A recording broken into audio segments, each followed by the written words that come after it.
सिद्धार्थनगर जिले के 352 परिषदीय विद्यालय में आज स्मार्ट क्लास स्थापित किया गया। इन स्मार्ट क्लासरूम का उद्घाटन स्थानीय सांसद जगदम्बिका पाल ने जिला मुख्यालय के लोहिया कला भवन में आयोजित एक कार्यक्रम में किया। इस मौके पर जिले के 14 विद्यालय प्रधानाचार्य और ग्राम प्रधान को भी स्वच्छ भारत विद्यालय पुरस्कार से भी नवाजा गया। इन्होंने कहा कि एडीएम साहब हमारी भावना अब डीएम साहब तक पहुंचाइए कि ये 352 विद्यालयों में शिव नाडर ये बहुत बड़े राइटर हैं, समाजसेवी हैं और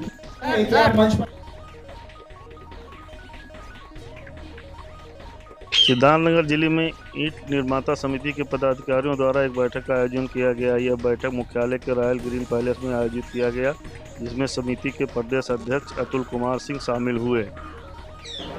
हमारी अखिल भारतीय ईंट निर्माता समिति ने पूरे देश के अंदर भट्ठों को बंद करने का निर्णय लिया और भट्ठों के संचालन में जो लगातार हमारी दिक्कतें बढ़ती चली जा रही हैं। तमिलनाडु के अंदर मिट्टी को उठाने में बहुत दिक्कत हो रही है।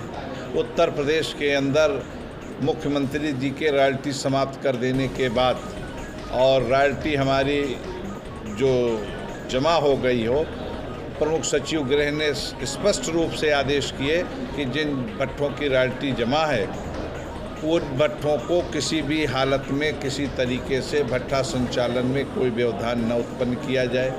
अभी हमारे ऊपर जो जीएसटी 1% थी उसको बढ़ाकर 6% और 5% की रेगुलर उसको जीएसटी को 12% कर दिया गया। तो जीएसटी का जो भार हमारे ऊपर थोपा गया है, विगत कोरोना के कालखंड में 2 वर्ष और इस साल ये जीएसटी की अधिभार प्लस कोयला जो हमारा 10,000 रुपये मूल्य का कोयला हमने इस्तेमाल किया पिछले साल, इस साल हमारा 26,000 रुपये तक भाग गया। एकमात्र अडानी जी जो कोयले के बड़े इंपोर्टर हैं, उन्होंने अमेरिका के कोयले में को 2.5 गुना बढ़ा दिया, जिसकी वजह से जो स्थानीय कोयला था उसकी भी बिडिंग ऑक्शन जो है उसके दाम बढ़ा दिए कोल एजेंटों ने।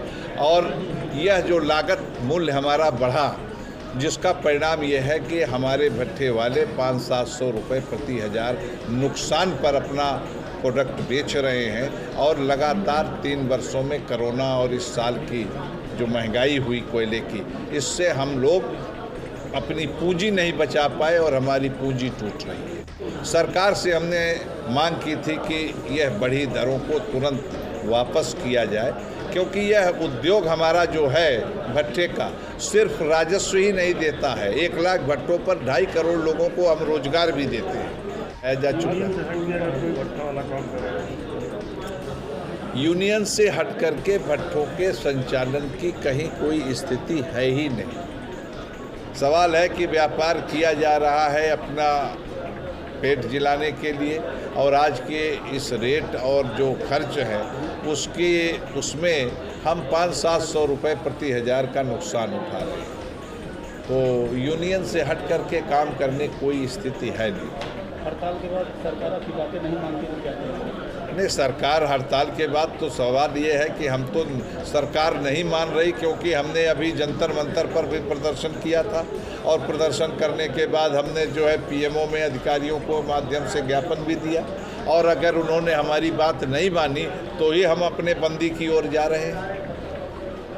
क्योंकि जो है प्रधानमंत्री आवास, मुख्यमंत्री आवास और तमाम विकास के जो काम हैं वह ईंटों से ही संपन्न हो सकते हैं। सरकार के लाख प्रयास के बाद भी फ्लाई ऐश के ईंटों को जो बड़े बिल्डर्स ने लिया था, लेकिन 3 वर्षों में 4 वर्षों में उसके दुष्परिणाम उनके सामने आए कि अगर एक कील डालनी हो और कील के लिए छेद किया तो इतना बड़ा छेदा हो जाता है। तो सिद्धार्थनगर के मोहाना पुलिस द्वारा थाना क्षेत्र अंतर्गत मोबाइल की दुकान में हुई लगभग 1 लाख रुपए कीमत की मोबाइल, ब्लूटूथ व स्पीकर की चोरी करने वाले को गिरफ्तार करने में सफलता हासिल की। मालूम हो कि मोहाना थाना क्षेत्र के सिकरी बाजार में एक मोबाइल की दुकान पर 9 तारीख की रात में चोरी हुई थी, जिसके संबंध में पुलिस ने एक मुकदमा पंजीकृत कर आगे की कार्रवाई में लग गई थी।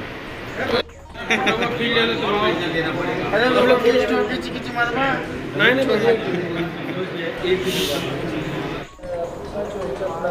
मोबाइल बरामद किया, क्या था पूरा मामला और कैसे इसकी गिरफ्तारी? ये एक जनपद सिद्धार्थनगर के थाना मोहाना में काफ़ी समय से सूचना मिल रही थी कि मोबाइल चोरी का गैंग घूम रहा है और एक हमारे यहाँ घटना घटित भी हुई थी 9/10 की रात में एक दुकान का शटर तोड़ के इनके द्वारा 25 मोबाइल फ़ोन और 1 दर्जन से अधिक ब्लूटूथ और कुछ उपकरण इनके द्वारा चोरी किए गए थे।